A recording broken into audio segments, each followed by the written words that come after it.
আল্লাহর দরবারে শুকরিয়া জানাচ্ছি যিনি কোরআন শোনার জন্য আমাদেরকে নিয়ে এসেছেন। নাকি অন্য উদ্দেশ্য আছে আমাদের? না, নেই। কোরআনে কারীম শোনার জন্য যিনি আনলেন, খুশি হয়ে বলছি আলহামদুলিল্লাহ। রব্বানা লাকাল হামদ হামদান কাসীরান তাইয়্যিবান মুবারাকান ফীহি। ইয়া রব্বি লাকাল হামদু কামা ইয়ানবাগি লিজালালি ওয়াজহিকা ওয়া আযীমি সুলতানিকা। একজন সাহাবী নামাজের ভেতরে এই দোয়াটা পড়ছিলেন। নামাজ শেষ হয়ে যাওয়ার পর বিশ্ব নবী ডাক দিয়ে বললেন, আমি নবী, তোমরা নবী না। আমি যা দেখি তোমরা দেখতে পাও না। নামাজের ভেতরেই অতিরিক্ত কথাগুলো কে বলেছে? কেউ কথা বলে না। কিছুক্ষণ পর ভয়ে ভয়ে সাহাবী এসে বলে, হে রাসূল, আমি বলে ফেলেছি। নবীজি বলেন, ভয় পাওয়ার কারণ নেই। তুমি যখন পড়ছিলে এই কথাগুলো, আমি দেখছিলাম আল্লাহর ফেরেশতারা তোমার নেকি লেখার জন্যে প্রতিযোগিতা আরম্ভ করেছে, কে বেশি লিখতে পারে। যেহেতু এই দোয়াটা পড়ে আজকে আমরা কোরআনের আলোচনা আরম্ভ করছি, আশা করা যায় 1-1.5 ঘন্টা যদি এখানে বসে থাকেন, দুই কাঁধে যে ফেরেশতা আছে, কিরামান কাতিবিনা ইয়ালামুনা মা তাফআলুন। কিরামান কাতিবিন, এই দুইটা কি? এখানে নুরুল ভাই বসে আছে, ইনার মতো বহু মানুষ যারা জেনারেল শিক্ষিত, তারা মনে করে কিরামান একজন, কাতিবিন আর একজন। না, কিরামান মানে সম্মানিত, কাতিবিন মানে লেখক দ্বয়। দুইজন সম্মানিত লেখক বসে আছে, তারা লিপিবদ্ধ করছে। মা ইয়ালফিজু মিন কাউলিন ইল্লা লাদাইহি রাকিবুন আতীদ। এমন কোন কথা মানুষ বলে না যেটা এই দুইজন লিখে রাখে না। কেন লিখছে? কিয়ামতের দিন আপনাকে পড়াবে। ইকরা কিতাবাকা কাফা বিনাফসিকা লিয়াউমা আলাইকা হাসিবা। আজকে যে সূরা পড়েছি তার 14 নম্বর আয়াত, সূরা বানী ইসরাইলের 15 নম্বর পারার 2 নম্বর পৃষ্ঠার 8 নম্বর লাইনে আছে। কিয়ামতে এটা দিয়ে বলবে, পড়। আজ জান্নাতে যাবি না জাহান্নামে যাবি, কারো কাছে জিজ্ঞাসা করা লাগবে না। এই আমল নামায় যথেষ্ট। অবদিয়াল কিতাব ফাতারাল মুজরিমিনা মুশফিকিনা মিম্মা ফি ওয়া ইয়াকুলুনা ইয়া ওয়াইলাতানা মা লিহাযাল কিতাব লা ইউগাদিরু সাগীরাতাও ওয়ালা কাবীরাতান ইল্লা আহসাহা ووجدوا ما عملوا حاضرا ولا يظلم ربك أحدا। সূরা কাফের 49 নম্বর আয়াতে আল্লাহ বলেন, সেদিন কিতাবটা দেখার পরে লোকটা আশ্চর্য হয়ে বলবে, এ কেমন কিতাব, এ কেমন রেকর্ড। ছোটটাও বাদ যায়নি, বড়টাও বাদ যায়নি। দুনিয়ায় যা করেছি সবের ভেতরে হাজির আছে। আল্লাহ বলেন, আমি কিন্তু কোনো বান্দার ওপরে জুলুম করি না। এই জন্য আমরা যা করছি এগুলো লিখে রাখছে দুইজন ফেরেশতা। আমার এই 33 বছর বয়স, নুরুল সাহেবের বয়স 61 না 66 বছর। এখনই যদি আমরা দুইজন মারা যাই, আমার এই 33 বছরের জবাব আল্লাহর কাছে ওই কিতাবটা তুলে ধরা লাগবে। ওনার ওই 60 বছর 61 বছরের কিতাবটা আল্লাহ তুলে ধরবে, বলবে দুইজনই পড়। আমরা মনে করেন দুইজনই আল্লাহর সামনে হাজির হয়েছি। আপনারা নিজেরটা মনে করেন তো, যদি এখন পড়তে বলেন, আমার এই 33 বছরের জীবনে যা আমার মনে হয় সব আমার দ্বারা পড়া সম্ভব না। কারণ এমন কিছু আছে যেটা পড়লে মুখ থাকবে না। আপনি পারবেন? এই ঘটনা সামনে আসতেছে, ঘটবে, মাস্ট বি ঘটবে। নবীজি এই জন্য মাঝে মাঝে সাহাবীদেরকে বলতেন, তোমরা আল্লাহর কাছে বলো, আল্লাহুম্মা ইন্নী ইউহাসাবু হিসাবা ইয়াসিরা। হে আল্লাহ, তুমি আর যাই করো কিয়ামতে আমার হিসাবটা সহজ করে দিও। সাহাবী প্রশ্ন করলেন, হে নবী, হিসাবা ইয়াসির, সহজ হিসাব, এটা আবার কি? নবীজি বললেন, আল্লাহ যাকে মাফ করতে চাইবেন কিয়ামতে তাকে কোটি কোটি মানুষ থেকে আলাদা করে ডেকে নেবেন। যদি আল্লাহ মনে করে নুরুলকে আমি মাফ করে দেব, ডাক দিয়ে বলবে এদিকে আয়, আস্তে করে চাদর দিয়ে ঘিরে ফেলবে, কুদরতের চাদর দিয়ে ঘিরে ওর সামনে কিতাবটা তুলে ধরে বলবে, বল এই এই করেছিলি। লোকটা দেখে বলবে, রব্বুল আলামিন এখন তো অস্বীকার করার কিছু নেই। আলিয়াউমা নাখতিমু আলা আফওয়াহিহিম ওয়া তুকাল্লিমুনা আইদিহিম ওয়া তাশহাদু আরজুলুহুম বিমা কানু ইয়াকসিবুন। সূরা ইয়াসিনের 65 নম্বর আয়াতে এই দলিলটা আছে। সেদিন আমার মুখের উপরে আল্লাহ সেলাই লাগিয়ে দেবে, মুখ আল্লাহ এঁটে দেবে, টেপ দিয়ে সেলাই করে দেবে। আমার হাত আল্লাহর সাথে কথা বলবে, পাও আল্লাহর সাথে কথা বলবে, যা করেছি সব বলে দেবে।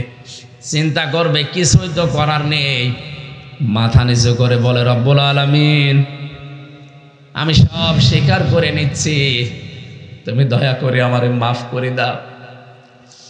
রব্বুল আলামিন বলেন, ওর চোখের দিকে কাকতি মিনতির দিকে তাকিয়ে দেখবে এত অসহায়, এ নুরুলের দিকে তাকিয়ে দেখা যাবে এত অসহায়। ওর দিকে তাকালে আমি আল্লাহ আর রহমতের জরিয়ার ভেতরে জোশ পয়দা হবে। শেষে বলবো, ঠিক আছে গোপনে তোরে মাফ করে দিলাম, কাউকে বলবি না। এটার নাম হিসাব ছিল। এটাই যেন নুরুল সহ আমরা যারা এখানে বসে আছি প্রত্যেকের জীবনে আল্লাহ একটু সুযোগ করে দেন, বলেন আমিন। এ ময়দানে আজকে টিকিট ছাড়াই বসতে পেরেছেন। জান্নাতের ভেতরে এরকম অনুষ্ঠান আল্লাহ নিজেই একটা করবেন, নিজেই থাকবেন সভাপতি, বিশ্বনবীকে বানাবেন প্রধান অতিথি। যারা জান্নাত পাবে শুধু তারা থাকবে শ্রোতা, অন্য কেউ আসতে পারবে না। যদি কেউ আসেও আল্লাহ ঘোষণা দিয়ে দেবেন, ওয়ামতাজুল ইয়াউমা আইয়ুহাল মুজরিমুন, আলাদা হয়ে যা। আজকে প্রাপিষ্ট যারা আছে আলাদা হয়ে যা, এখানে থাকা যাবে না আমার নেককার বান্দাদের ভেতরে। আল্লাহ পাক আলাদা করে জান্নাতি মানুষদের পর্দা দিয়ে ঢেকে পুরাটা অনুষ্ঠান আল্লাহ বেড় দিয়ে দেবেন। এখানে যেমন টিকিট ছাড়াই ঢুকে পড়ছেন, ওখানে আল্লাহ ঢুকতে দেবে না, কারণ নিজে তিনি সভাপতি, মুহাম্মদ রাসূলুল্লাহ প্রধান অতিথি। হযরতে দাউদ আলাইহিস সালাম তার কুদরতের যে কণ্ঠ আল্লাহ তাকে দিয়েছিলেন, ওই সুন্দর কণ্ঠ দিয়ে তিনি তেলাওয়াত করে অনুষ্ঠান উদ্বোধন করবেন, সূরা তাহা পড়বেন। আমাদের নবী মুহাম্মদ রাসূলুল্লাহ তেলাওয়াত করবেন সূরা রহমান। আর রহমানু আল্লামাল কুরআন খলাকাল ইনসানা আল্লামাহুল বায়ান। সর্বশেষ সভাপতির বক্তব্যে রব্বুল আলামিন নিজে তার কুদরতের কণ্ঠ উজাড় করে দিয়ে সূরা ইয়াসিন, কোরআনের দিল বলা হয় যেটাকে, তিনি আরম্ভ করবেন, খামসিনা আলফা সানা মিম্মা তাউদ্দুন। নবীজি বলেন, দুনিয়ায় যেভাবে 1 2 3 করে গণনা করো, আল্লাহর কুদরতের কণ্ঠে সূরা ইয়াসিনের এক একটি আয়াত তেলাওয়াত শুনতে সময় লাগবে 50,000 বছর। মানুষ জান্নাতের নিয়ামতের কথা পর্যন্ত ভুলে যাবে। হঠাৎ আল্লাহ তেলাওয়াত বন্ধ করে দিলে সবাই জিজ্ঞাসা করবে, কি হয়ে গেল? কেবল আরম্ভ হয়েছিল, শেষ হয়ে গেল। ফেরেশতারা ডাক দেবে, কেবল না, এক একটি আয়াতে দুনিয়ার হিসাবে 50,000 বছর চলে গেছে। আজকে মুসাফির অবস্থায় আছি, আমি অসুস্থ এবং মাজলুম। নবীজির হাদিস, মুসাফির, মাজলুম এবং অসুস্থ 3 জনের দোয়াই কবুল হয়। বড় আশা নিয়ে এই হাজারো মানুষ নিয়ে দোয়া করছি, রব্বুল আলামিন কিয়ামতের ওই জান্নাতের অনুষ্ঠানে আমাদের সবাইকে তুমি শ্রোতা হিসাবে একটু জায়গা করে দিও। জবান খুলে বলেন আমিন। আল্লাহর সামনে কিয়ামতে পড়তে বললে সম্ভব না আমাদের।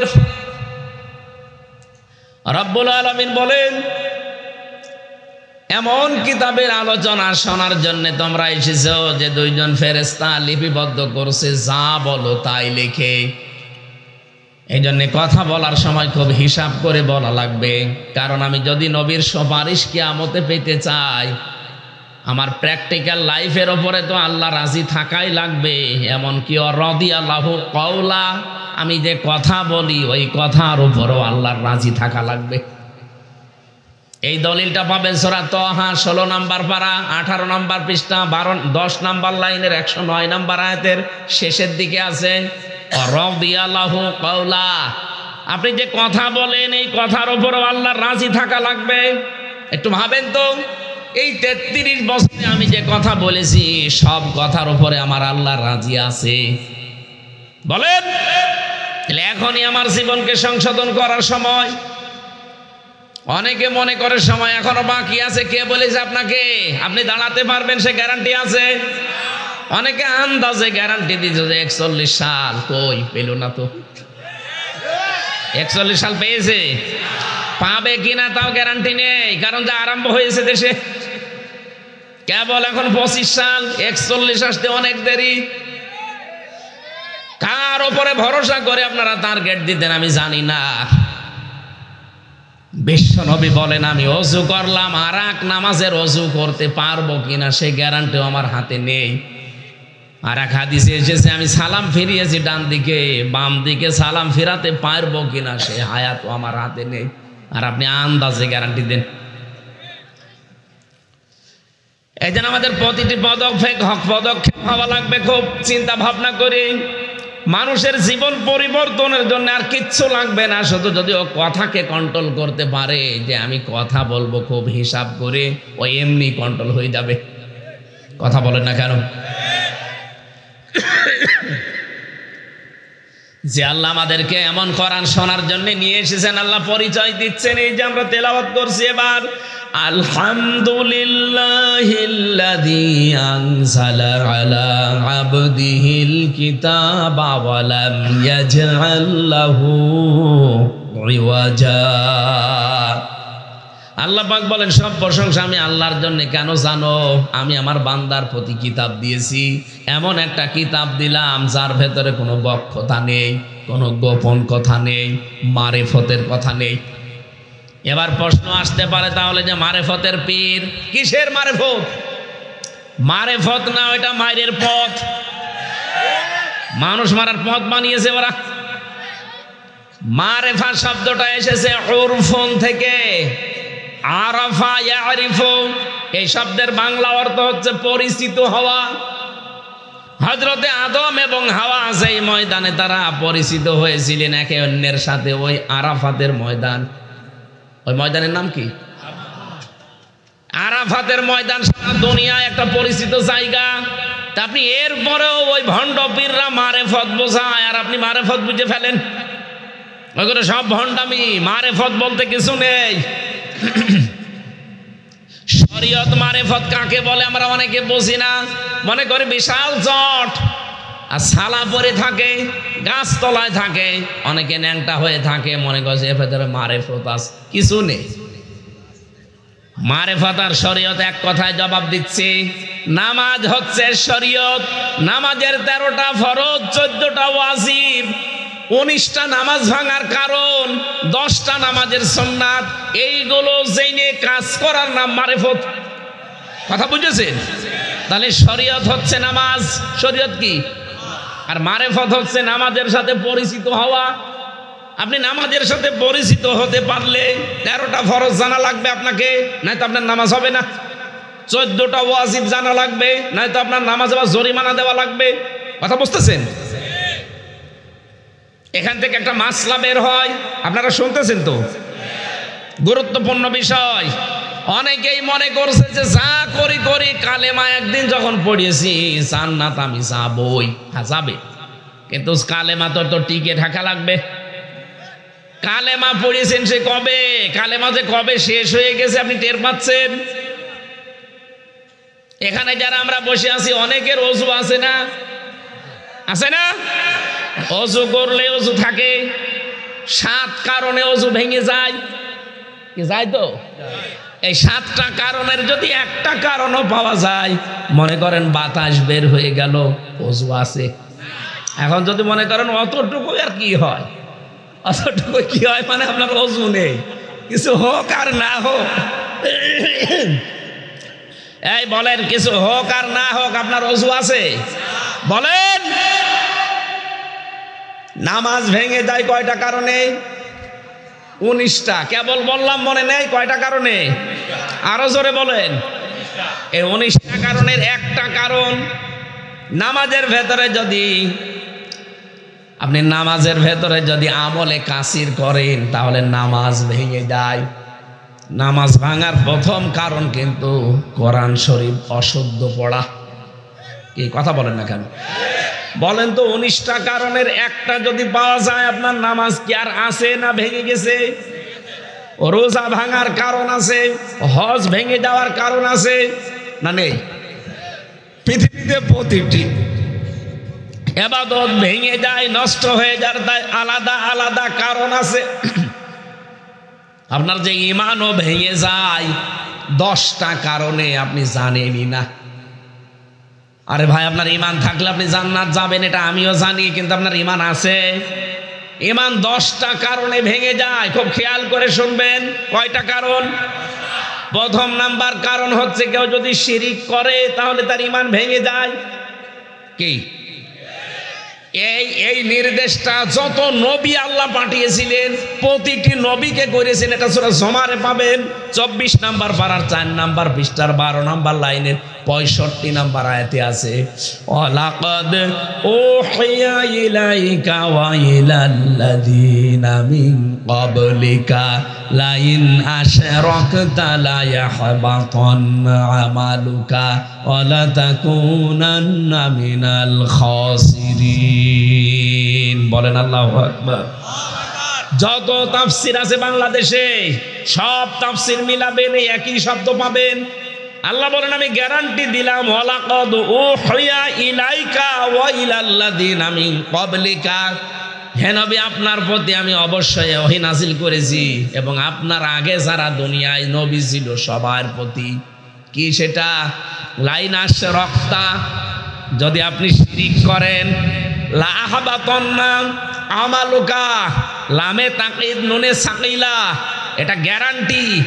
কত শক্ত শব্দ, যারা আরবি গ্রামার বোঝে তাদের জিজ্ঞাসা করেন।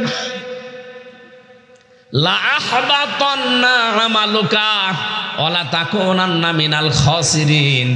1 নম্বরে আপনার ক্ষতি হবে। শিরিক করলে যত আমল করেছিলেন, দুনিয়ায় যত কাজ করেছিলেন সব নষ্ট হয়ে যাবে, বাতিল। কে বলছে?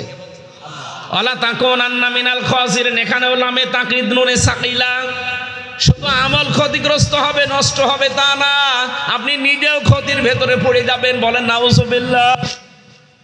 নবীকে বলেন, বলেন বলছে কে? আপনি চিন্তা করতে পারেন যারা জীবনে কোনোদিন ইয়া মোহাম্মদ এরকম বলেও ডাকেনি কোরআনে।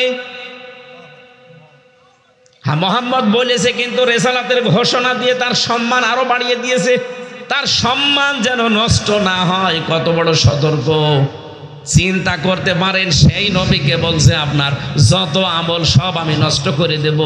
শুধু দেব বলেনি, লা ইয়াহবাতান্না, তাকিদ দিয়েছে 2টা, লামে তাকিদ নুনে সাকিলা। অবশ্যই আপনার আমল নষ্ট হয়ে যাবে এবং আপনি ক্ষতিগ্রস্ত হয়ে যাবেন। আপনার ঈমান থাকলে আপনি জান্নাত পাবেন, এটা আমিও জানি, কিন্তু বাস্তবের দিকে তাকিয়ে দেখতে পাচ্ছি আপনার তো ঈমান নেই। কারণ ঈমান কখন যে ভেঙে গেছে ওযু ভাঙার মতো আপনি টেরও পাননি। এবার আসেন তো বাস্তবে এক কথায় জবাব দিচ্ছি। শিরিক কাকে বলে? আল্লাহ যেটা পারে ওইটা অন্য কেউ পারে, এই কথা বিশ্বাস করার নাম শিরিক। শিরিক যারা করে তারা মুশরিক। এক কথা বলেন না কেন? এ পর্যন্ত ঠিক আছে? আল্লাহ যেটা পারে ওইটা অন্য কেউ পারে, এই বিশ্বাস করলে সে শিরিক করলো।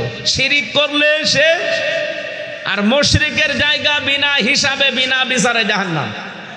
সূরা মায়েদা 6 নম্বর পারা 19 নম্বর পৃষ্ঠা 9 নম্বর লাইনে আছে, কোরআন শরীফ বলেন, ইন্নাহু মা ইউশরিক বিল্লাহ ফাকাদ হারামাল্লাহ আলাইহিল জান্নাহ ওয়া মাওয়াহুন নার, যারা শিরিক করে তাদের জন্য আমি জান্নাত হারাম করে দেই, আর জাহান্নামের আগুন তাদের জন্য ওয়াজিব। এতটুকু যদি আল্লাহ শেষ করে দিতেন আমি আয়াত পড়তাম না। সূরা ফুরকান 19 নাম্বার পারা প্রথম নাম্বার পৃষ্ঠার প্রথম নাম 2 না 3 নাম্বার লাইনে পাবেন। এটা 19 নাম্বার 21 নাম্বার আয়াতে আছে। এটা আরো কঠিন। অকদিমনা ইলা মা আমিলু মিন আমালিন ফাজআলনাহু হাবাআম মানসুরা। কিয়ামতে যখন আল্লাহ আমলনামাটা এভাবে দেখবে, যেই দেখবে শিরকের কিছু লেখা আছে, ওটা ওর মুখের উপরে ধূলিকণার মতো নিক্ষেপ করবে। বলেন নাউজুবিল্লাহ। আমার তো আয়াতটা পড়ার পরে মনে হয় বাংলাদেশের বহু মানুষের মুখের উপরে আল্লাহ কিয়ামতের দিন এই ধূলিকণার মতো আমলনামা নিক্ষেপ করবে, আমার মনে হচ্ছে। এবার আসেন তো শিরক আছে কিনা আমাদের জীবনে দেখি। আল্লাহ যেটা পারে ওটা অন্য কেউ পারে, এই বিশ্বাস কারা করেন হাত তোলেন তো। কেউ নেই।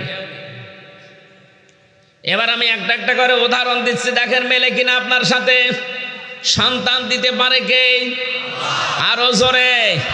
ইয়াখলুকু মা ইয়াশা ইয়াহাবু লিমান ইয়াশাউ ইনাসা ওয়া ইয়াহাবু লিমান ইয়াশাউ যুকুর।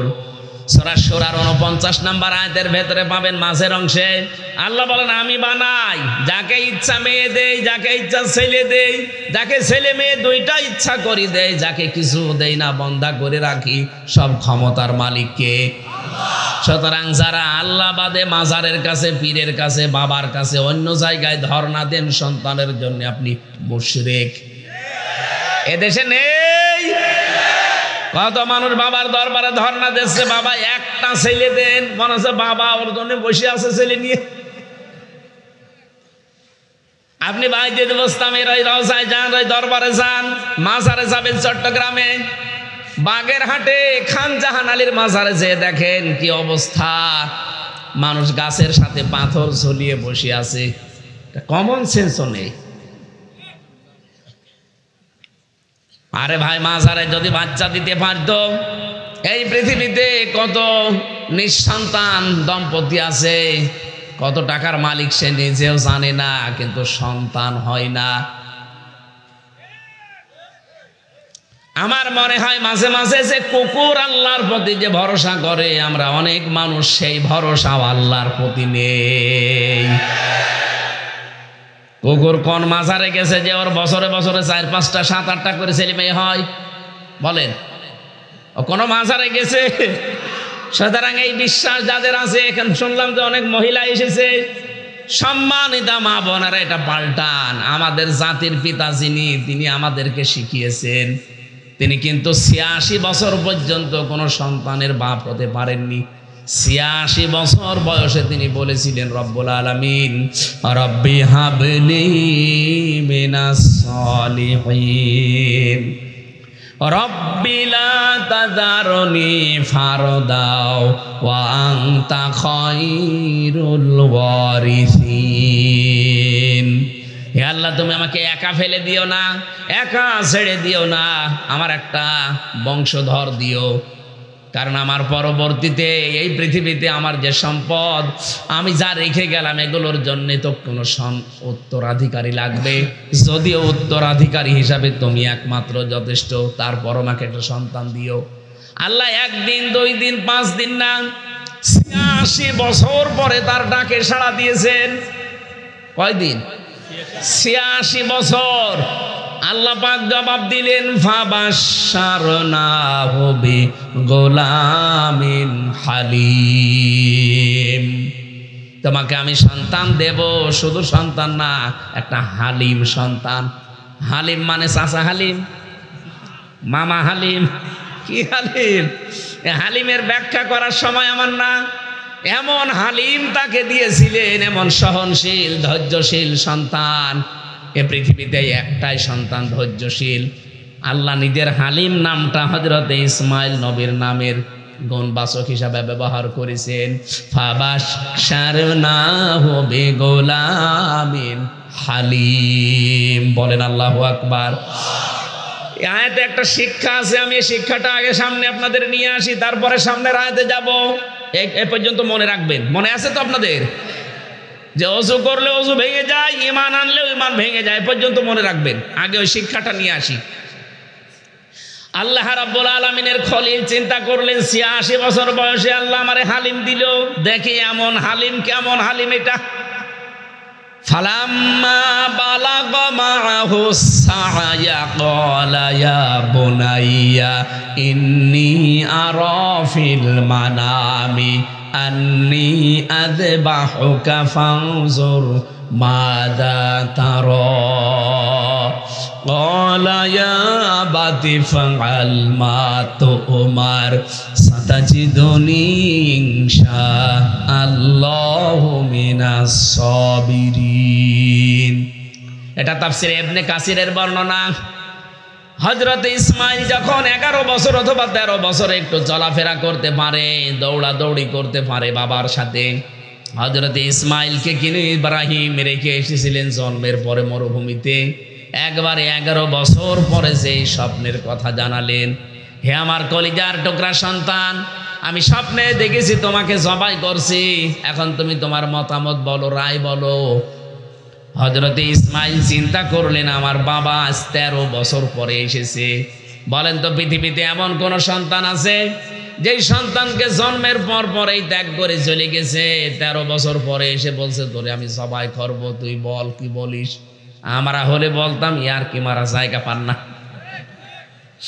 সন্তান আল্লাহ নিজে দোয়া করেছিলেন যে আমাকে নেককার সন্তান দাও, আর আল্লাহ যে জবাব দিলেন যে গোলামিন হালিম দিলাম।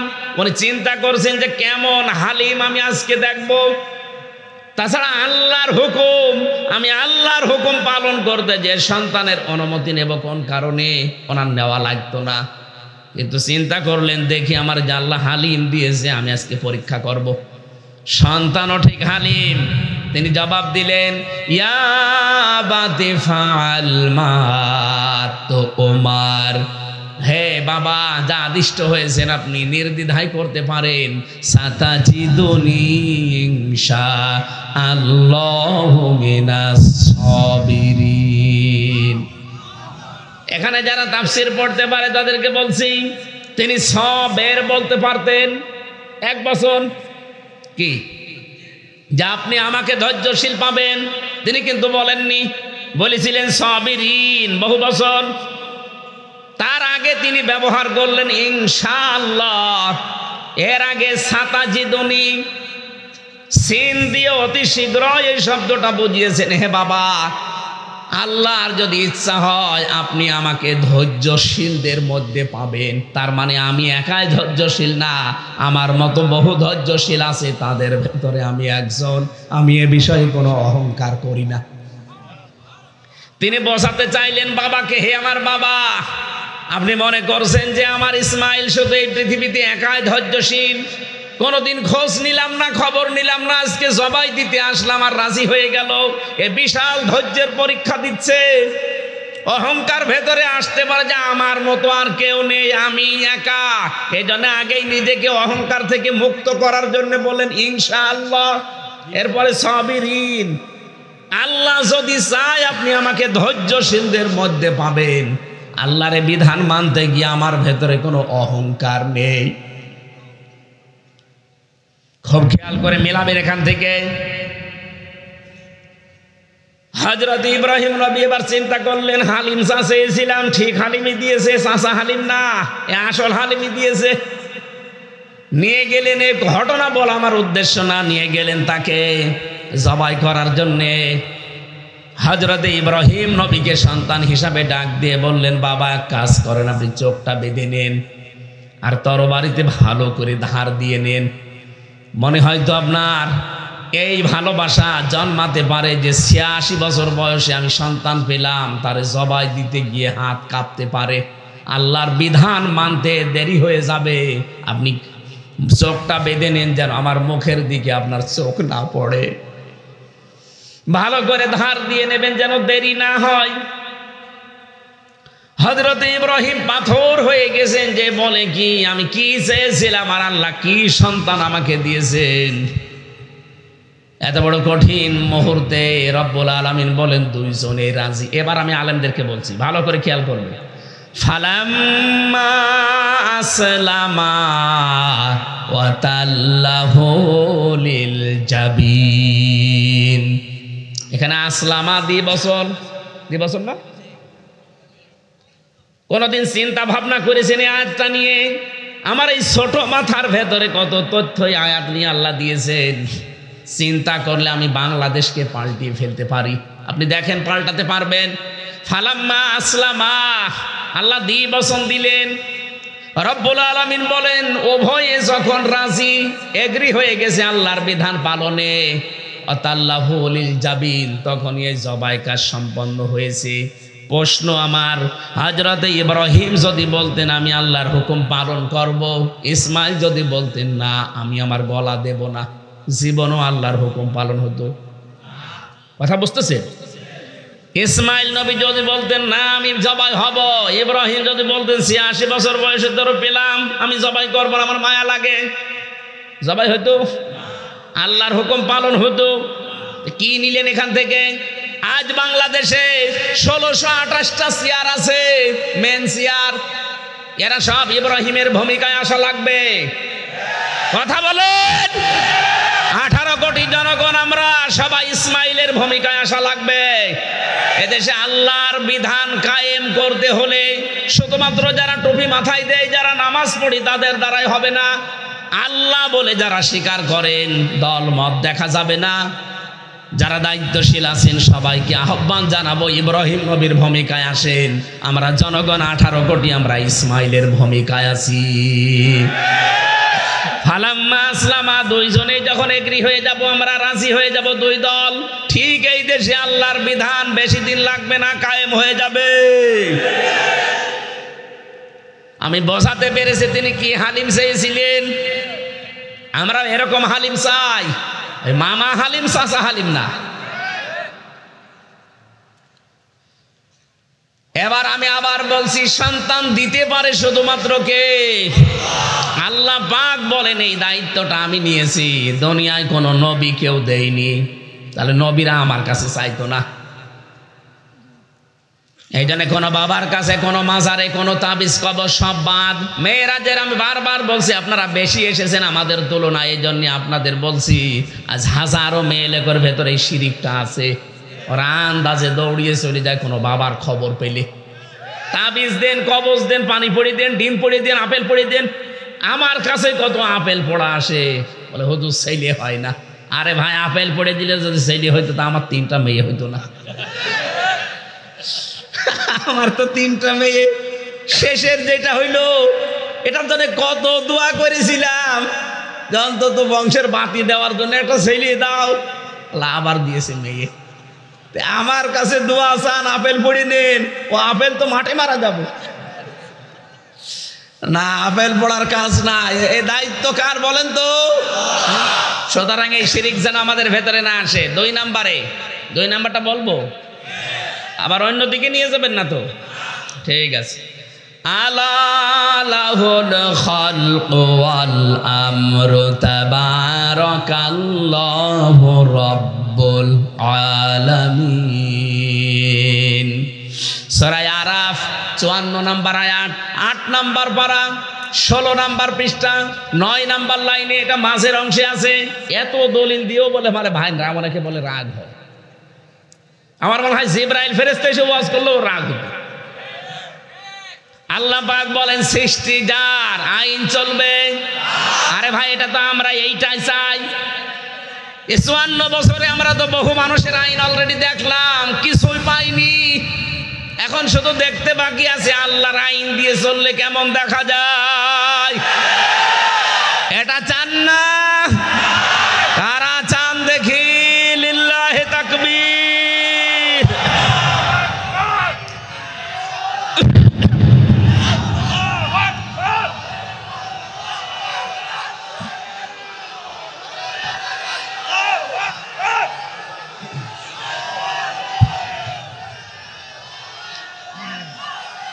আলহামদুলিল্লাহ। এই হাতটা যেন ঠিক থাকে ভাই, শুধু সিমিয়ানার নিচে না, এটা যেন ঠিক থাকে জায়গা মতো। এটা যদি বাইপাস রোডে চলে যায় না, আবার 54 বছর পেছিয়ে যাওয়া লাগবে। এটা একেবারে বিশ্ব রোড দিয়ে যাবে ইনশাআল্লাহ। আমরা প্রায় জায়গা মতো পৌঁছে গেছি। সুতরাং বিধান চলবে তার যিনি বানিয়েছেন। এইটা বাদ দিয়ে যারা মানুষের তৈরি করা আইন কানুন এই দেশে প্রতিষ্ঠা করতে চান, তার জন্য দল করেন, রাজনীতি করেন, সভা সমাবেশ করেন, সবগুলো শিরিক। নিয়ে আসেন, কোন হুজুর নিয়ে আসবেন, নিয়ে আসেন। আল্লাহর আইনের বাইরে মানুষের তৈরি করা আইন প্রতিষ্ঠার জন্য যারা কাজ করেন, আপনি শিরিক করছেন। আর শিরিক করলে আপনি মুশরিক। বলেন, আপনার ঈমান অলরেডি কখন ওই বাতাস বের হওয়ার মতো ভেঙে গেছে। ভাঙা ওযু দিয়ে যেমন নামাজ হয় না, ভাঙা ঈমান দিয়ে জান্নাত পাওয়া। আশা করছি আপনি বুঝেছেন, আমি আর নিচে নামলাম না। এরপরেও যদি কেউ না বোঝার ভান করে থাকেন, এদিকে আসেন, আসেন, এদিকে আসেন। কানের নিচে এমন জোরে দুইটা দেব, সব বুঝে ফেলবেন। আমার ভাইরা একটু খেয়াল করবেন ভাই। এই দলিল আর একটা আছে, সূরা ইউসুফ, এটা 12 নম্বর পারা 19 নম্বর পৃষ্ঠার 7 নম্বর লাইনের 40 নম্বর আয়াতের মাঝে, ইনিল হুকমু ইল্লা লিল্লাহ। এটা আর এটা প্রায় একই। বাড়িতে যে দলিলগুলো লম্বা করে আরো মিলিয়ে নেবেন যদি পড়াশোনা করার ইচ্ছা থাকে।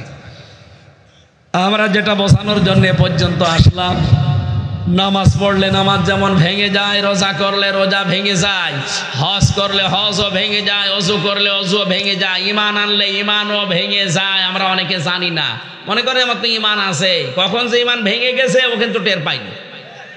এই জন্য শিরিক খুব সূক্ষ্ম জিনিস।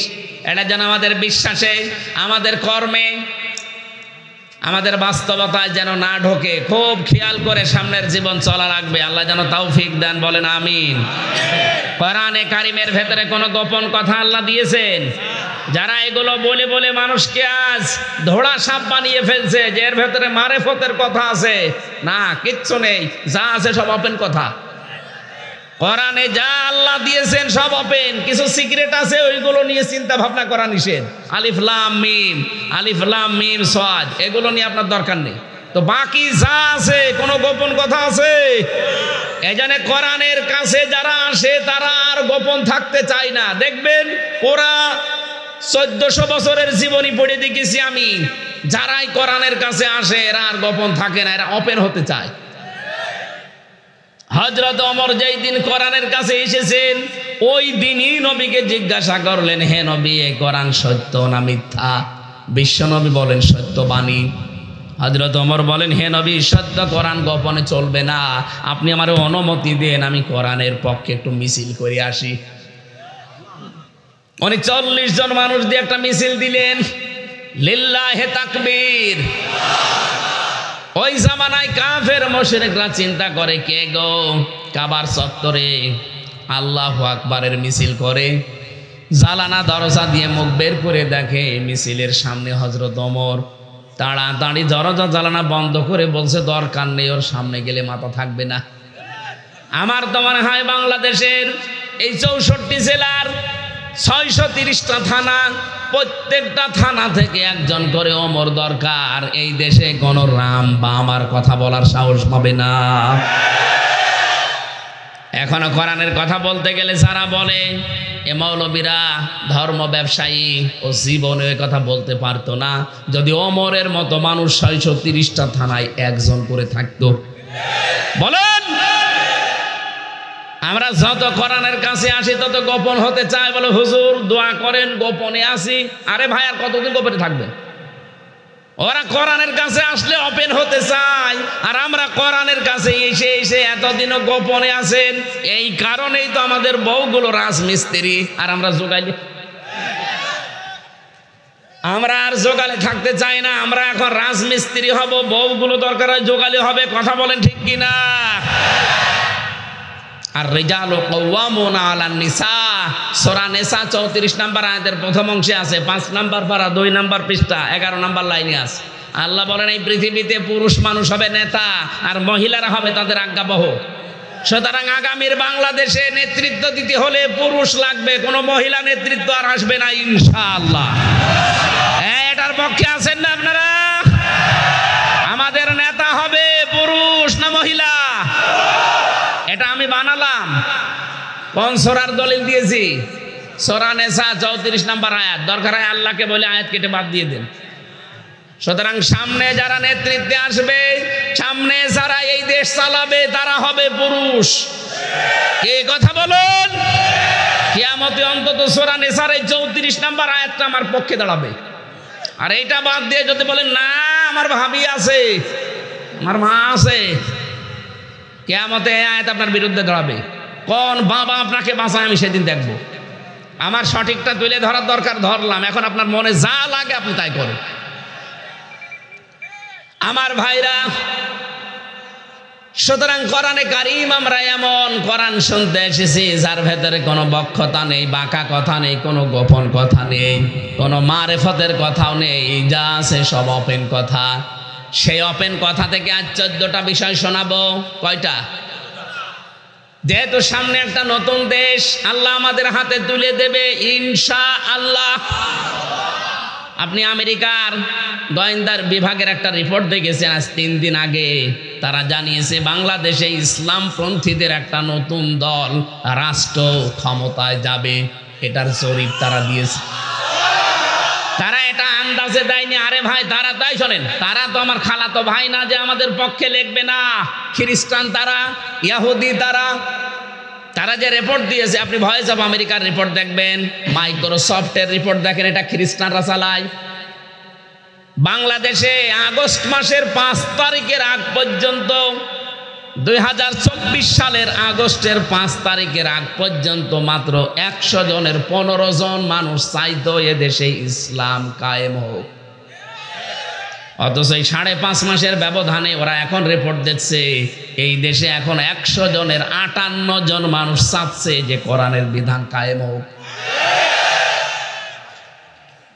জালেমদের তো মাথা খারাপ হয়েছিল, অনেক মুনাফিকেরও মাথা খারাপ হয়ে যাচ্ছে। এমনি না, এই কারণে ওরা চিন্তা করছে যে হচ্ছে কি, হচ্ছেটা কি। আমার দাদা, আমি জেলখানায় থাকতে উনি মারা গেছে, মাঝে মাঝে আমার একটা গল্প শোনায়। ওই সময় 18-19 সালে যে এক লোক যাবে মাছ বাজার করতে, নদী পার হয়ে নৌকা নিয়ে যাওয়া লাগে।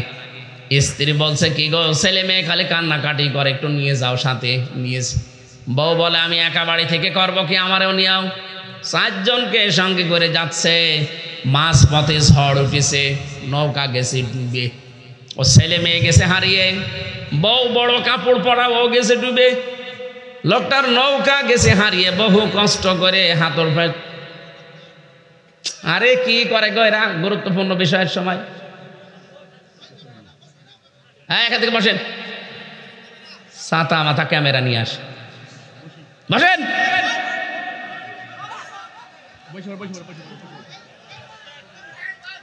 হ্যাঁ, কথা বলা যাবে না, এদিকে তাকা। কিছুক্ষণ পরে খুব কষ্ট করে নদীর এক কিনারায় উঠেছে, হাঁফাচ্ছে। লোকজন রাস্তা দিয়ে বাজার করতে যায়, ডাক দিয়ে বলে ভাই কি হয়েছে? বলে এই এই ঘটনা। বলে কোনো অসুবিধা নেই, নৌকা হারিয়ে গেছে, আবার নৌকা দরকার হয় তুমি বানাতে পারবে। বউ মারা গেছে, তাই কি আবার বিয়ে দেব, বউ হবে। ছেলে মেয়ে মরে গেছে, হারিয়ে গেছে, আবার ছেলে মেয়ে হবে, কোনো চিন্তা নেই। লোকটা এতক্ষণ কথা বলে না, এবার মুখ তুলে বলছে ভাইরা আমার নৌকা হারিয়ে গেছে, আমি ভাবতেছি না। বউ মারা গেছে, তাও ভাবতেছি না। ছেলে মেয়ে মরে গেছে, তাও ভাবছি না। আজ ভাবছি আমার হইল কি, আমি ভাবছি যে আমার হইল কি। আমার মনে হয় এখন অনেকের এখন ঠিক এইরকম অবস্থা যে হইল কি। 15 থেকে 5.5 মাসে 58, আর 5 মাস যেতে দেন। আমার বিশ্বাসে দেশে 100 জনের 100 জন মানুষ বলবে কোরআনের আইন চাই।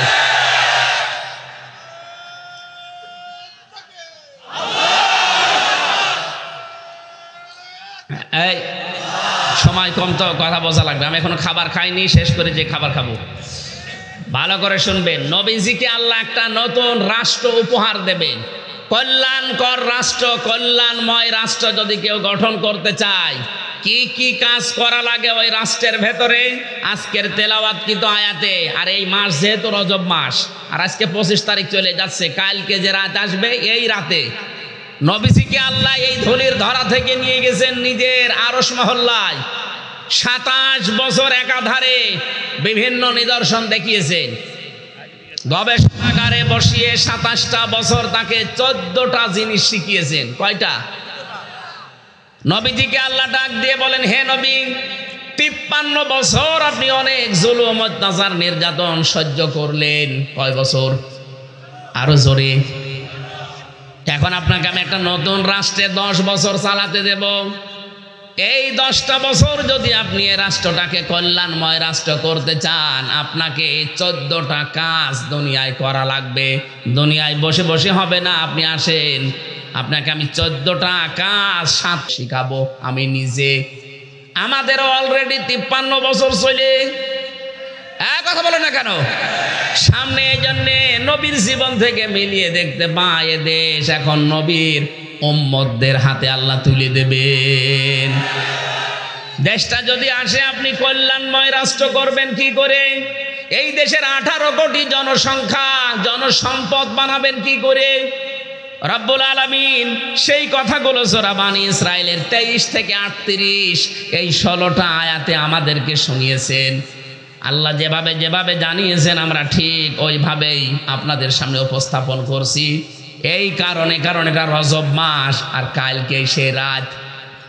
এবার আপনি মিলিয়ে নেবেন তো, যাদের সাথে মিলবে সে যেই হোক, যদি আমার আত্মীয় নাও হয় আমি তার সাথে আছি। কথা বলেন না কেন? পৃথিবীতে সব চাইতে বড় আপনজন আমার জন্য কে? আরো জোরে বলেন। উনি তো আর আমার দিকে, নুরুল ভাইয়ের দিকে টেনে টেনে কথা বলবে না। উনি সবাই ওনার বান্দা, উনি সঠিকটা বলবে। কলিল হাক্কু মির রাব্বিকুম ফামান শাআ ফালিয়াকুম ওয়া মান শাআ ফালিয়াক। ও নবীজিকে আল্লাহ জানিয়েছেন সঠিকটা তুলে ধরবেন, হক কথা বলবেন। যার ইচ্ছা হয় সে মেনে নেবে, যার ইচ্ছা হয় সে কুফরি করবে। আমি আল্লাহ একজন আছি বাস্তবে হিসাব নেওয়ার জন্যে। ফাইন্নামা আলাইকাল বালাগ ওয়া আলাইনাল হিসাব। আপনি শুধু পৌঁছিয়ে দেবেন, হিসাব নেওয়ার দায়িত্ব আপনার না। কার? এজন্য আমার দায়িত্ব, আমি শুধু পৌঁছিয়ে দেব। লাস্তা আলাইহিম বিমুসাইতির। হে নবী, আপনাকে আমি দারোগা পুলিশ করে পাঠাইনি যে জনগণ পিটিয়ে হেদায়েত করবেন না, সঠিকটা তুলে ধরবেন। ইন্নামা আনতা মুযাক্কির, আপনাকে আমি উপদেশদাতা বানিয়েছি, উপদেশ দিয়ে যান। আমি সেই হিসাবে সামনে নিয়ে এবার উপদেশ দিচ্ছি, ভালো করে শুনবেন। রাব্বুল আলামিন বলেন, নবী আপনি এবার যান, 14টা কাজ করবেন দুনিয়ায়। যে প্রথম নম্বরে আপনার কাজ হবে সবার ভেতরে এই কথা জানিয়ে দেবেন, ওয়াকাবা রাব্বুকা আল্লা তা'বুদু ইল্লা ইয়্যাহু। আমার আল্লাহ রায় দিয়েছেন, মানে রায় দেওয়া, ফয়সালা করা, সিদ্ধান্ত নেওয়া। বলেন তো রায় দিচ্ছে কে?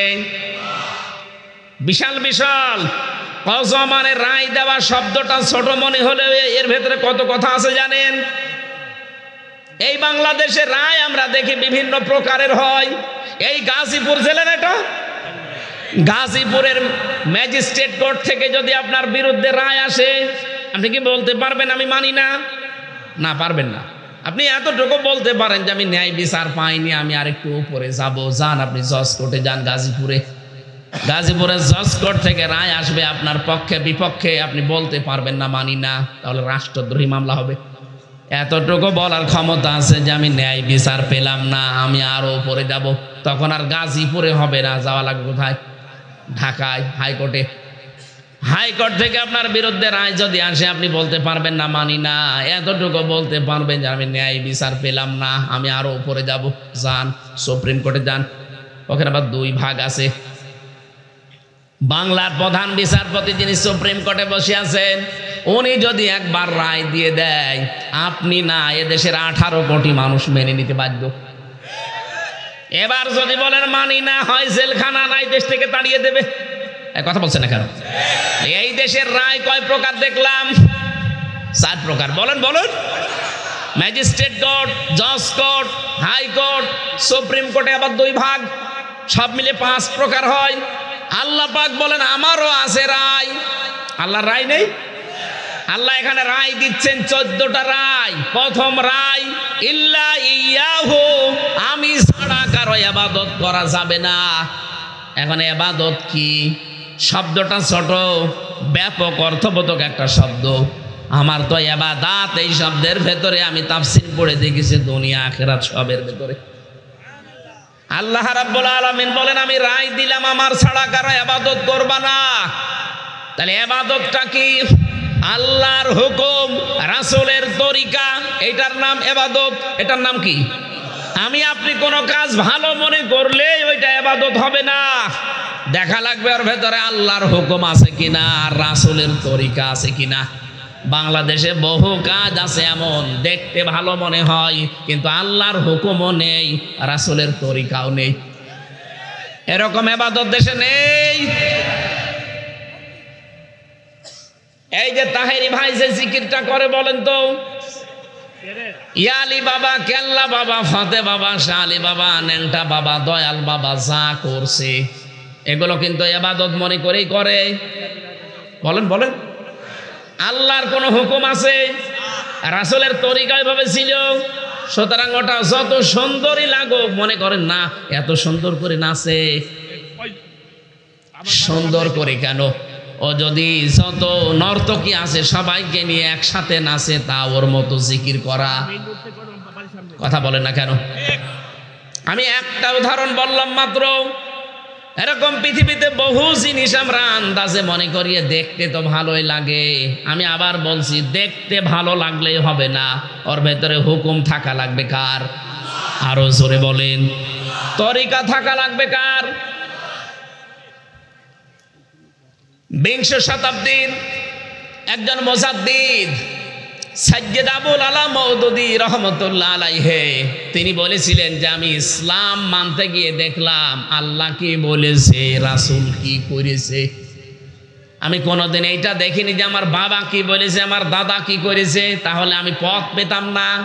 আমার বাবা কি বলেছে, দাদা কি করেছে, এটা কাফেরদের কথা। কাদের? বলেন বলেন। সূরা মায়েদা 7 নম্বর পারার 4 নম্বর পৃষ্ঠার 1 নম্বর লাইনের 104 নম্বর আয়াতে দলিল পাবেন। পুরা কোরআনে কয়েক জায়গায় আছে যে আমার বাবা বলেছে, আমার দাদা বলেছে, এই কারণে আমি করি। এই কথাটা কাফেরদের। কাদের? আপনাকে ইসলাম মানতে গিয়ে ইবাদত হিসাবে দেখা লাগবে আল্লাহ কি বলেছে, রাসূল কি। এইটার সামনে থাকলে তো বাংলাদেশে এত দল থাকে না। এই কথা বলেন না কেন? আজকে থেকে এই সিদ্ধান্তে উপনীত হওয়া লাগবে যে আমার বাবা বাদ, আমার দাদা বাদ, আমার পূর্বপুরুষ বাদ। আল্লাহ কি বলেছে, রাসূল কি করেছে, আমি আজকে থেকে এইটা ফলো করব। দেখবেন তাহলে সব এক দল হয়ে যাবে। কথা বলেন ঠিক কিনা? রব্বুল আলামিন বলেন ইবাদত যখন এভাবে পরিপূর্ণ তোর জীবনে চলে আসবে, বিশেষ করে মারাত্মক ইবাদত আমাদের সব চাইতে মানে একেবারে নষ্ট হয়ে গেছে সামাজিক জীবনের ইবাদতটা। পারিবারিক, এরপরে সামাজিক, এটা যে একটা গুরুত্বপূর্ণ ইবাদত অনেকে আমরা জানি না। আল্লাহ রাব্বুল আলামিন নিজের ইবাদতের নাম দেওয়ার পরে ইবাদত যেহেতু পারিবারিক সামাজিক এভাবে আরম্ভ হয়, এজন্য পারিবারিক জীবনে গুরুত্ব বেশি মা, এরপরে বাবা। এজন্য আল্লাহ মা আর বাবার নামটাই না নিজের নামের পরে দিয়ে দিয়েছেন, ওয়া বিল ওয়ালিদাইনি ইহসানা। আমার ইবাদতের পরে আমার 2 নাম্বার রায়, আমি আল্লাহর 2 নাম্বার সিদ্ধান্ত এই যে মা বাবা যাদের আছে তাদের সাথে ভালো ব্যবহার করা লাগবে। কে বলছেন? আরো জোরে বলেন। এটা যে ইবাদত অনেকে জানেই না।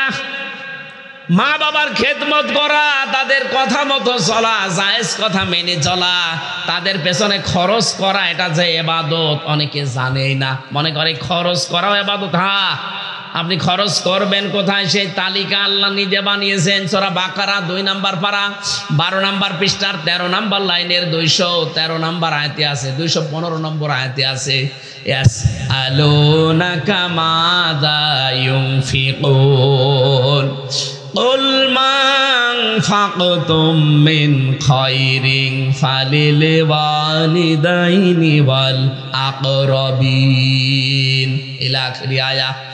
কোন সূরার নাম বললাম, বাড়িতে মিলিয়ে তালিকা মিলাবেন, আন্দাজে যেখানে সেখানে খরচ করবেন না। আল্লাহ পাক বলেন, হে নবী, ওরা যদি জিজ্ঞাসা করে যে টাকা পয়সা আমি নুরুল ইসলাম আগে উপায় করতাম না, এখন করি। এখন আমি ইনকাম করা শিখেছি। আমার জীবনের এই প্রথম ইনকামের টাকা আমি কোথায় দেব? মাজারে, কোন পীরের কাছে, কোন মসজিদে, কোন খানকায়, কোন মাদ্রাসায়, কোন এতিমখানায়? আল্লাহ বলেন না, কুল মা আনফাকতুম মিন খায়রিন। হে নবী, আপনি বলেন দুনিয়ায় ভালো ভালো কাজে তোর টাকা খরচ করবি। এখন প্রশ্ন আসতে পারে, ভালো কাজ কোনটা? আপনি আমার কাছে যদি দেন তাহলে আমি আমার নিজের মতো ব্যাখ্যা করব। কোন পীরের কাছে দিলে পীর তার নিজের দিকে টেনে ব্যাখ্যা করবে। নুরুল সাহেবের কাছে দেন, উনি নিজের দিকে টেনে ব্যাখ্যা নিয়ে যাবে। আল্লাহ বলেন, এই জন্য কারো হাতে দেই নিয়ে ব্যাখ্যাটা আমি নিজের হাতে রেখে দিয়েছি। জোরে বলেন সুবহানাল্লাহ। ব্যাখ্যাটা আল্লাহ নিজে করছেন। তালিকা, এদিকে তাকান, আল্লাহর তালিকা আপনার পছন্দ হয় না, আপনি তালিকা মন মতো বানিয়ে নিয়েছেন। রব্বুল আলামিন বলেন, ভালো কাজ দুনিয়ায় কোনটা কোনটা আমি তালিকা দিলাম নে, ফালিল ওয়ালিদাইনি ওয়াল আকরাবিন। এই পৃথিবীতে যত ভালো কাজ আছে, 1 নম্বরে ভালো কাজ মা বাবার জন্য সম্পদ ব্যয় করা। সুবহানাল্লাহ বলতে পারেন নাই? তাফসীরের ভেতরে আমি পড়তে গিয়ে পেলাম কেন আল্লাহ মায়ের বাবার নাম দিলেন। আল্লাহ পাক বলেন, আমি আল্লাহর পরে তোর জীবনে সবচাইতে বেশি যে শ্রমটা দিয়েছে তোর মা আর বাবা। কোরআনে কারীম প্রমাণ করছে, একটা সন্তানকে পেটে রাখা, ডেলিভারির কষ্ট সহ্য করা, আর 2 বছর দুধ খাওয়ানো, এই যে বিশাল কষ্টটা দুনিয়ায় কেউ পায়নি, শুধু মা ছাড়া। এটা সূরা আহকাফের ভেতরে পাবেন 15 নম্বর আয়াত, 26 নম্বর পারার 2 নম্বর পৃষ্ঠার 11 নম্বর লাইনে আছে, হামালাতুহু উম্মুহু কুরহা ওয়া ওয়াদাআতুহু কুরহা ওয়া হামলুহু ওয়া ফিসালুহু 30 শাহরা। রব্বুল আলামিন বলেন, তোর মা তোকে পেটে বহন করেছে কষ্টের পরে কষ্ট সহ্য করে, এরপরে তোকে দুধ খাওয়াইয়েছে।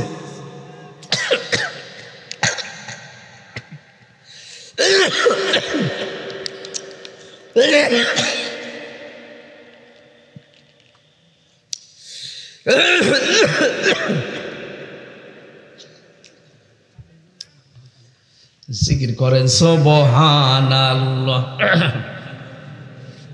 না কিছু লাগবে না।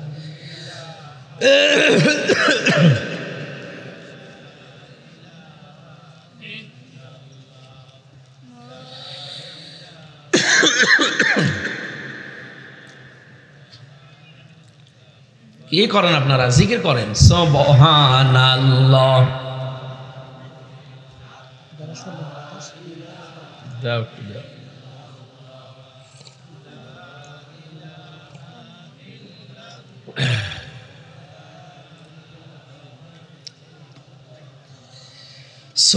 সুবহানাল্লাহ আলহামদুলিল্লাহ লা ইলাহা ইল্লাল্লাহ সুবহানাল্লাহ আলহামদুলিল্লাহ লা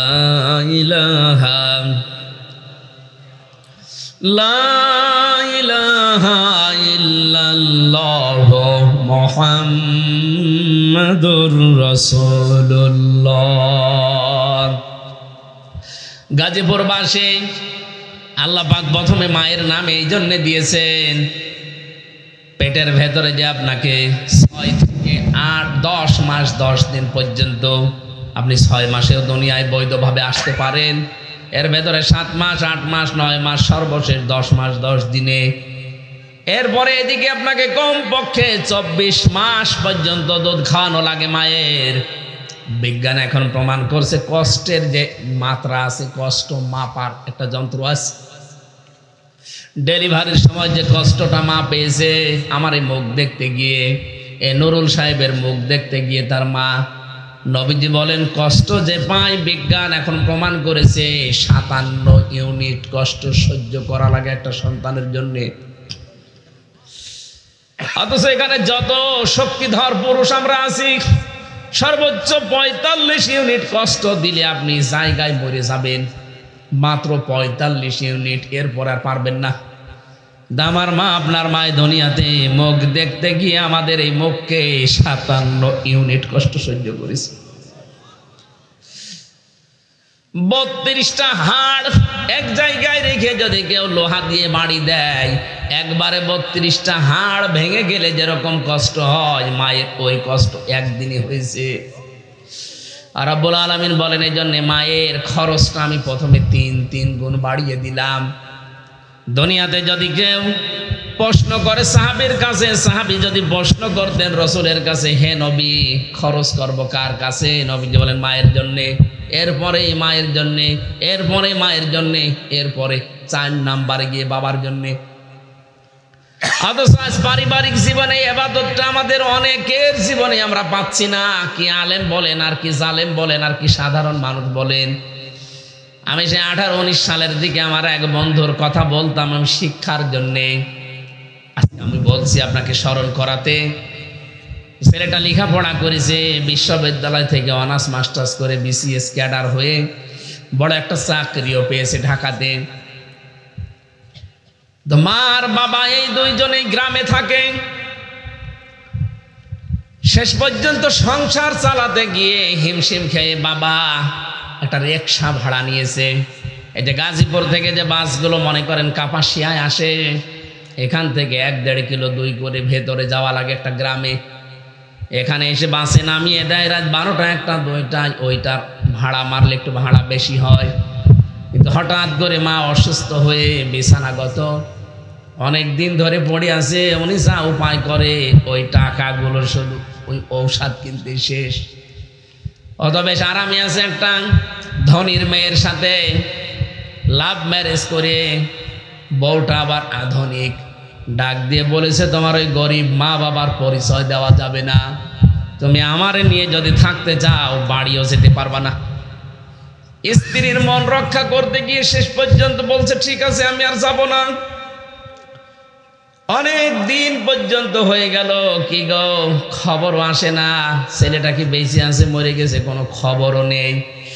শেষ দিন গ্রামের এক লোকের সাথে দেখা হয়েছে, ঢাকার ফার্ম গেট হবে হয়তো এই জায়গাটা।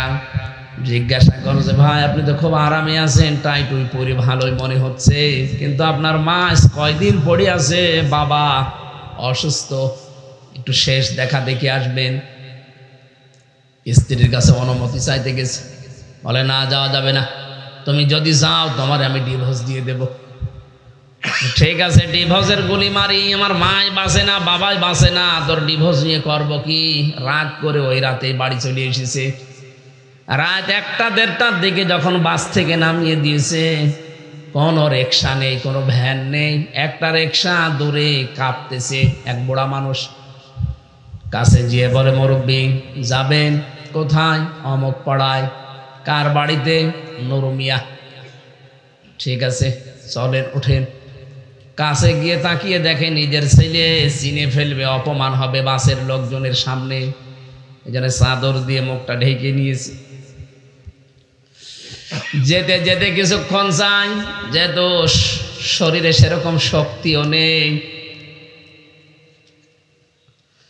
প্যাডেল মারতে পারে না রিকশায়, আস্তে আস্তে যায়, পেছনে ধাক্কা দিয়ে বলে জোরে চালান। কিছু তো বলতেও পারছে না, কাকে কি বলবে, এখন তো মুখ দেখালেই চিনে ফেলবে, আবার অপমান হবে। বারবার জিজ্ঞাসা করছে মুরব্বী এই বয়সে রিকশা চালাতে আসেন, আপনার ছেলে মেয়ে নেই? আছে, মারা গেছে।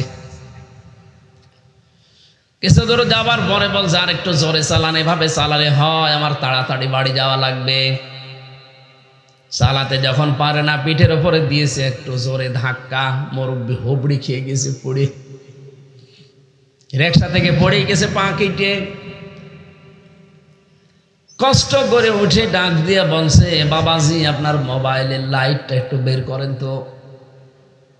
কেন? মোবাইলের লাইট বের করেন, আমার দরকার আছে। মোবাইলের লাইট বের করেছে, নিজের মাথার উপর থেকে চাদরটা ফেলে দিয়ে বলছে, বাবাজি দেখেন তো আমার চিনতে পারেন কিনা, তোমাকে সার বানাতে গিয়ে আমার জীবনটাই নষ্ট হয়ে গেছে।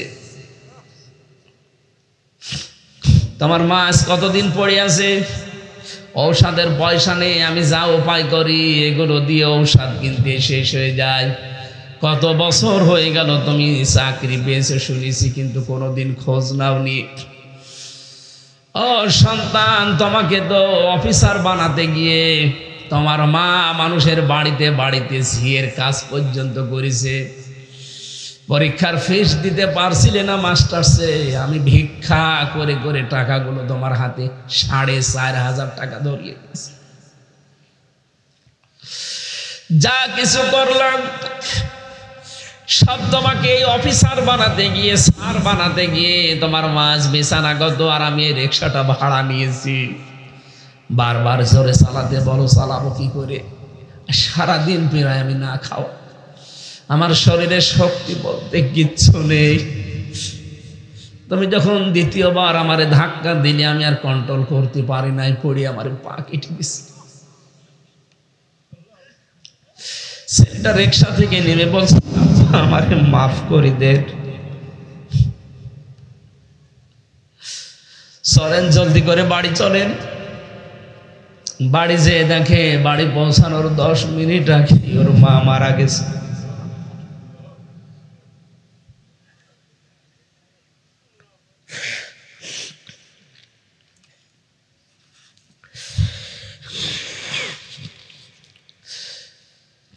মায়ের পা জড়িয়ে হাউমাউ করে কেঁদে বলে, মা আমাকে মাপ চাওয়ার সময়ও দিলে না। মায়ের পা জড়িয়ে পড়ে আছে, ওদিকে 2 মিনিট পরে দেখে ওর বাবা হার্ট অ্যাটাক করে মরে গেছে।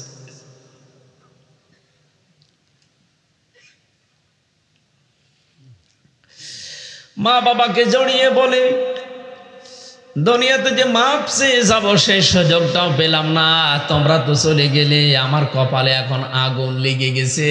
ওদিকে ওর বউ তো অলরেডি সকালে পাঠিয়ে দিয়েছে ডিভোর্সনামা, ওর চাকরিটা চলে গেছে। বউ রিপোর্ট দিয়েছে ওলট পালট, চাকরি গেছে, বউ হারিয়েছে, মা বাবা দুইজনেই বিদায় নিল। ও গাজীপুর বাসী, আমি আবেগ নিয়ে বলছি না, বাস্তবতায় বলছি। আমাদের কপাল যেন আমার ওই বন্ধুর মতো এরকম খারাপ হয়ে না যায়।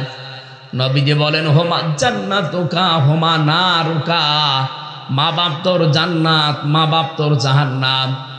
এই দুইটাকে ঠিক রাখা লাগবে, এরপরে তামাম দুনিয়া। যদিও আজকে হাজারো পরিবারে স্ত্রী আর শ্বশুর শাশুড়ির দিকে তাকিয়ে অনেকেই মা বাবাকে আলাদা পর্যন্ত করে দেয়, বৃদ্ধাশ্রমে রেখে আসে। এই গাজীপুরে বৃদ্ধাশ্রম আছে না? কয়েকদিন আগে আমি নীলফামারী গিয়েছিলাম, কিশোরগঞ্জ থানা, একটা বৃদ্ধাশ্রমে আমারে নিয়ে গেল।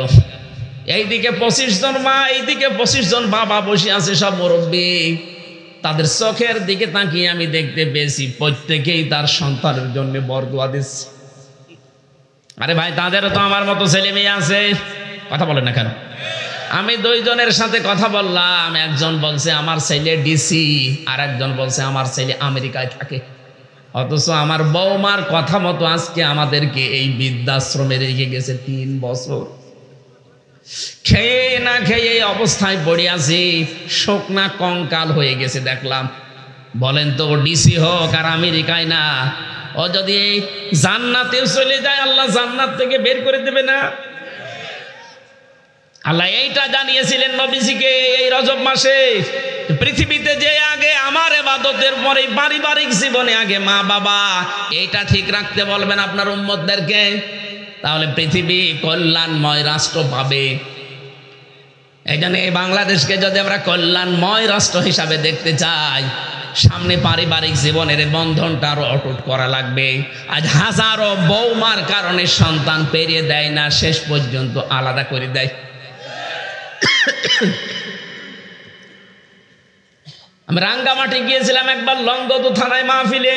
আসার সময় একটা বৃদ্ধাশ্রমে আমারে ঢুকিয়েছে, দেখলাম এক কলেজের অধ্যাপক মার সাথে কথা বলছে।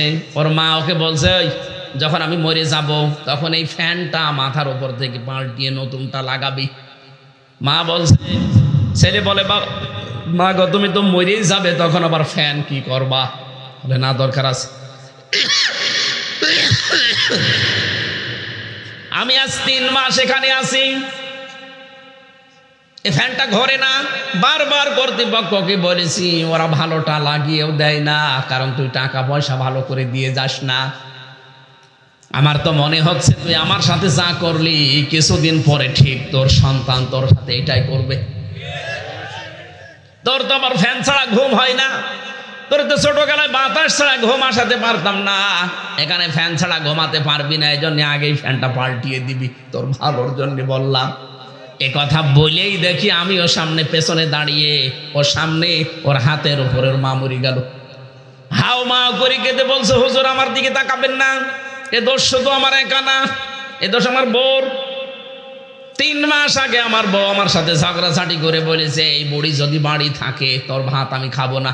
আমি একটা কলেজের অধ্যাপক, আমার 2টা ছেলে মেয়ে আছে, তাদের মুখের দিকে তাকে আমি তালাকও দিতে পারি না। বাধ্য হয়ে আমার মাকে আমি বৃদ্ধাশ্রমে রেখেছিলাম। আজকে আমার মা মারা গেল, বাবা মারা গেছে প্রায় 10 বছর আগে। এখন আমার নাম ধরে ডাকার মতো আর কেউ নেই। ও গাজীপুরবাসী, আমার তো মনে হয় শুধু কলেজের ওই অধ্যাপক না, এখানে অনেক মুরব্বী আমরা ঠিক ওই রকমই বসে আছি। মা বোন যারা এসেছেন, আপনাদের আমি হাতে পায়ে ধরে বলছি, শুধু নামাজ পড়া, শুধু রোজা রাখা, শুধু কালো বোরকা পরা ইবাদত না। পারিবারিক জীবনে শাশুড়িকে নিজের মা বাবার মতো মনে করা ইবাদত। এই ইবাদতটা আমাদের পারিবারিক জীবনে আছে, এইটার নির্দেশ দিয়েছিল আল্লাহ বারবার কোরআনে। শাশুড়ি যারা আছেন, হ্যাঁ আপনারও ইবাদত আছে। লোকের মেয়ে একটা বাড়িতে এসেছে, নিজের মেয়ে তো ভুল করলে আপনি মাফ করে দেন, অন্যের মেয়ে একটা এসেছে, ভুল করলে মাফ করতে পারেন না, কাজ না জানলে শিখিয়ে দিতে পারেন না। নিজের মেয়ে কাজ জানে না, কত হাতে কলমে ধরে ধরে শিখান। অন্যের মেয়ে এসেছে, সে একটা নতুন পৃথিবী পেয়েছে, আজকে নতুন সংসার, সে যদি না জানে তাকেও শিখিয়ে দেবেন। বিশ্বাস করেন যে শাশুড়ি নামাজ পড়ে, রোজা রাখে, কালো বোরকা পরে, কিন্তু তার কারণে তার বৌমা অশান্তিতে আছে, ওর নামাজ রোজা একটাও মাথার উপরে উঠবে না। এরকম শাশুড়ি দেশে নেই। আমরা শুধু মনেই করি যে নামাজ পড়া, রোজা রাখা আর কালো বোরকা পরা ইবাদত। কে বলেছে আপনাকে? পারিবারিক জীবনে মুআমালাত, মুআশারাত, ব্যবহার, আচার, চরিত্র, এটা ঠিক করা ইবাদত। অনেকে আমরা জানিও না, মানিও না, মনে করি এগুলো দুনিয়ার কাজ। কে বলেছে দুনিয়ার কাজ? সব আখিরাতের কাজ। এখান থেকে যা করবেন, কুলু লিন্নাসি হুসনা, মানুষের সাথে হাসি মুখে কথা বলা, এটাও একটা ইবাদত। সুবহানাল্লাহ বলতে পারেন নাই? আজকে থেকে ইবাদত গুলো পারিবারিক জীবন, সামাজিক জীবন, রাজনৈতিক জীবন, আন্তর্জাতিক জীবন পর্যন্ত 9টা জীবন আছে মানুষের, সব জায়গায় ইবাদত আছে। আল্লাহ রাব্বুল আলামিন আমি সহ যারা আসলাম, আমাদের জীবনে ইবাদত গুলো প্র্যাকটিক্যাল লাইফে করার তৌফিক দাও, বলেন আমিন।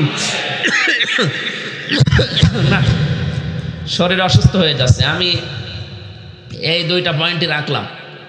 আগামীতে কোনো জায়গায় আসলে আবার কথা বলবো ভাই, 1.5 ঘন্টা হয়ে গেছে। আল্লাহুম্মা আমিন। আমার লিখিত বই আছে মেয়েদের জীবনের ওপরে, পারিবারিক জীবনে দাম্পত্য কলহ কেন হয় আমি জেলখানায় বসে বসে দেখে দেখে লিখেছি, কারণ ওখানে 100 জনের 60 জন মানুষ জেল খাটতেছে পারিবারিক জীবনের কারণে। এই জন্য ওইটা নিয়ে যাবেন, এই যে এখানে গাড়ি আছে, ওই জায়গায় গাড়ি থেকে নিয়ে মেয়েকে পড়াবেন, বউকে পড়াবেন, কাজে লাগবে। আজকে নুরুল ভাইকে দরকার হয় 2টা উপহার দেবেন। আল্লাহুম্মা আমিন। লা ইলাহা ইল্লা আনতা সুবহানাকা ইন্নী কুনতু মিনাজ জালিমিন। আল্লাহুম্মা আগফিরলি ওয়ারহামনি ওয়াহদিনি ওয়াফিনি ওয়ারযুকনি ইয়া রাব্বাল আলামিন। আল্লাহ তাআলা গাজীপুর জেলা কাপাসিয়া থানার লোহাদি মা বাবার স্মরণে নুরুল ইসলাম প্রধান ভাই তাফসীরুল কোরআন মাহফিলের আয়োজন করেছে।